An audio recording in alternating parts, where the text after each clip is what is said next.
Halo teman-teman, ketemu lagi dengan saya Denis Imam Ramdhani. Kali ini saya mau sharing-sharing dengan teman-teman tentang area dapur nih teman-teman. Nah, ikuti terus video saya. Untuk itu, pertama saya akan membahas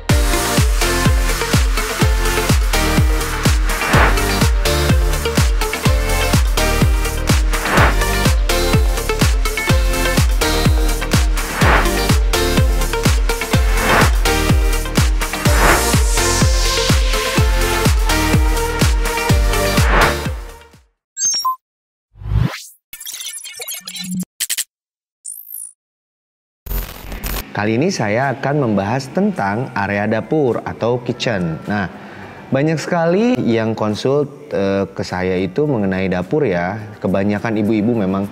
Nah, dapur tersebut memang area di ruangan rumah yang memang lumayan sakral buat para ibu-ibu khususnya. Nah, kenapa? Karena satu, pusat aktivitas di area rumah itu adalah yaitu area dapur. Nah, kali ini saya lebih spesifiknya adalah ingin memberikan tips untuk dapur-dapur yang nggak terlalu luas. Misalkan rumah-rumah tipe 36 atau rumah tipe 45. Ya, intinya tentang dapur-dapur yang nggak memiliki space yang begitu luas. Tips yang pertama teman-teman, tadi saya sudah bahas. Pertama yang paling harus diperhatikan adalah memaksimalkan penyimpanan. Artinya begini, setiap teman-teman pasti kan tahu dong apa yang akan digunakan dan yang tidak untuk di area dapur. Misalkan alat masak ya teman-teman.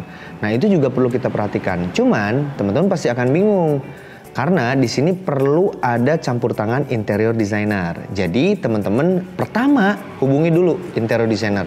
Untuk apa? Kita konsultasikan apa yang akan kita gunakan dan yang kita butuhkan di space kitchen ini. Nah, biasanya interior designer akan memberikan masukan terhadap teman-teman sesuai dengan apa yang teman-teman minta.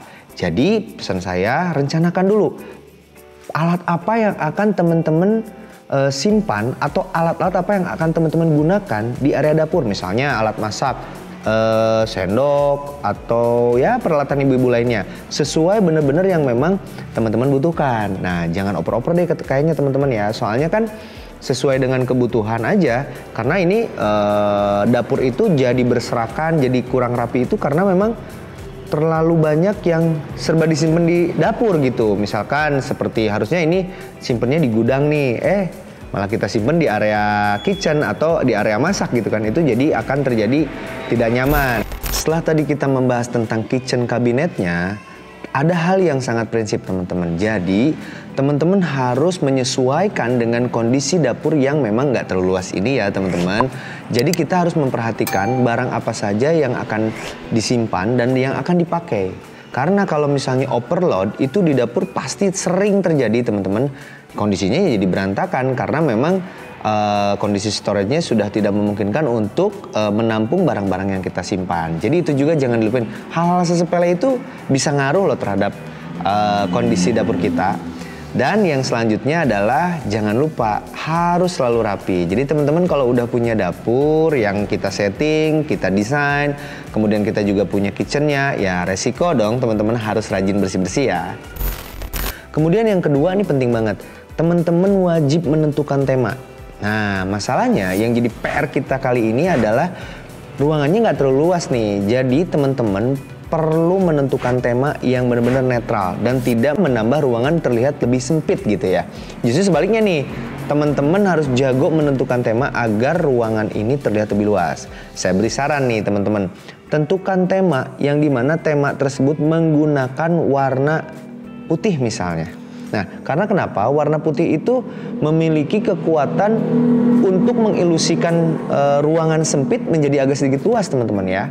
Jadi saya sarankan warna putih itu harus menjadi dominan di ruangan tersebut. Misalkan dindingnya dibikin supaya nggak kelihatan sempit ya pakai warna putih tentunya. Nah, kemudian di kitchen kabinetnya juga sama, pakai aja warna putih. Nah, jadi ini akan memanipulasi ruangan sempit menjadi agak sedikit luas. Nah, kemudian kita juga nggak lupa untuk memperhatikan lantai. Karena sebetulnya gini teman-teman, sedikit memberi info. Jadi, di dalam ruangan itu yang sangat sentral itu adalah atap, dinding, kemudian lantai. Tadi kita udah membahas tentang dinding. Kita juga udah membahas tentang furniturnya ya. Nah, sekarang yang paling sering kelihatan itu adalah lantai. Nah, saya sering temukan kondisi di lapangan gitu ya, ketika saya ada project kitchen cabinet, padahal kitchennya udah enak, ya kan? Atau desainnya udah mantep nih, tapi lantainya nggak sesuai, itu juga ngaruh banget. Bahkan bisa 50-50 ya, antara yang kita udah desain 100% sesuai, furniturnya kita udah desain semaksimal mungkin, pas saya install kok jadi nggak enak gitu ya. Itu diantaranya lantai juga berpengaruh. Misalkan nih tema monokrom tapi lantainya warna kuning, kan itu nggak cocok ya. Jadi teman-teman, saya sarankan untuk menggunakan lantai yang bercorak ringan atau warna-warna ringan deh. Misalnya grey-nya tapi grey muda atau lebih ke krem atau broken white misalkan. Nah, itu akan menjadi solusi juga, akan menjadi nilai plus, karena ketika lantai Anda terlihat ringan, tidak berat-berat, itu akan memunculkan suasana yang lebih luas dan bisa memanipulasi ruangan sempit tersebut. Nah, saran selanjutnya teman-teman adalah sirkulasi udara dan pencahayaan di ruangan tersebut. Karena apa? Penting sekali teman-teman. Pasti teman-teman sering temuin di mana ada ruangan yang bagus tapi lantainya licin. Nah, itu ya, berminyak, lembab gitu. Itu karena sirkulasi udaranya teman-teman. Nah, kemudian pencahayaan, itu penting banget pencahayaan. Sebetulnya gini ya, untuk antara sirkulasi udara dan sirkulasi pencahayaan itu sebetulnya satu paket ya teman-teman. Karena ketika udara masuk dengan lancar atau bagus gitu ya, itu akan berdampak terhadap ruangan yang lebih dry atau kering. Maksudnya kering di sini ya nggak licin, nggak berminyak gitu ya. Kemudian juga pencahayaan. Pencahayaan ini bisa menjadikan ruangan apa ya, karena masuknya udara yang maksimal itu juga akan memberikan udara yang sehat di situ, karena memang perlu juga cahaya ya. Jadi biasanya kalau rumah yang kurang cahaya itu atau ruangan yang kurang cahaya itu lembab, terus ke furnitur juga gampang rusak gitu misalnya, apalagi produk-produk furnitur yang berbahan particle board itu biasanya sering sekali terjadi yang saya temukan, ada jamur atau apa. Itu penyebabnya sebenarnya sirkulasi udara dan pencahayaan teman-teman. Tips yang selanjutnya, teman-teman harus mempelajari gaya beraktivitas Anda di dapur. Karena ini akan maksimal sekali dalam penggunaan ya teman-teman.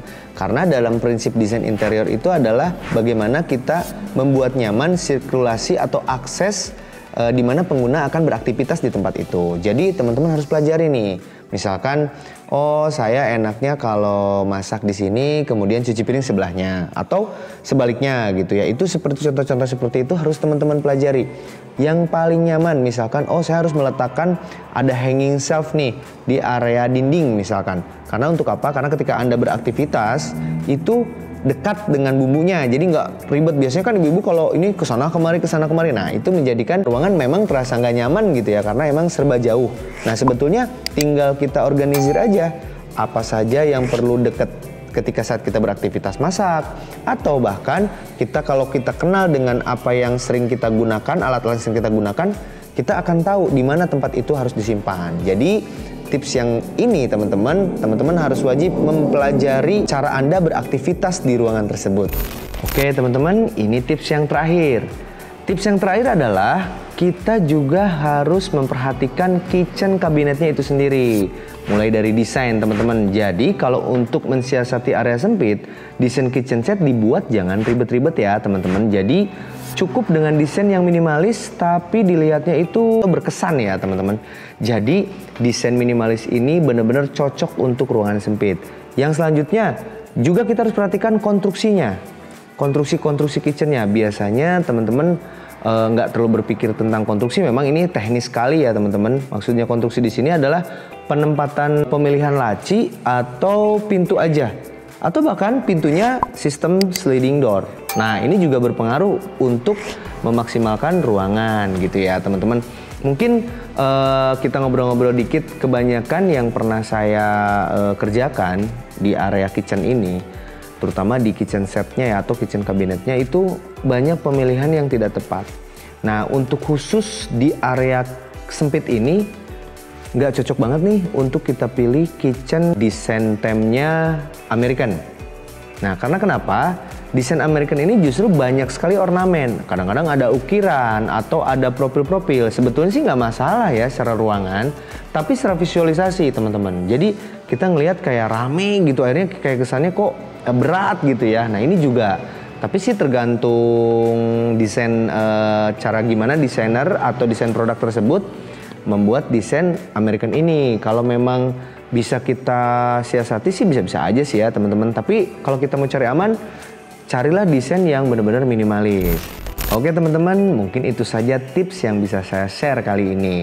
Semoga bermanfaat, apalagi buat teman-teman yang lagi memakeover area dapur yang memang nggak terlalu luas ya. Semoga teman-teman yang udah nonton video ini bisa nambah-nambah inspiring nih untuk menentukan desain, bahkan kitchen kabinetnya sendiri. Mudah-mudahan banyak sekali manfaatnya ya teman-teman.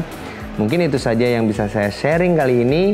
Saya Dennis Imam Ramdhani. Jangan lupa ya teman-teman untuk terus follow video saya atau tekan loncengnya dan klik tombol subscribe-nya. Terima kasih banyak.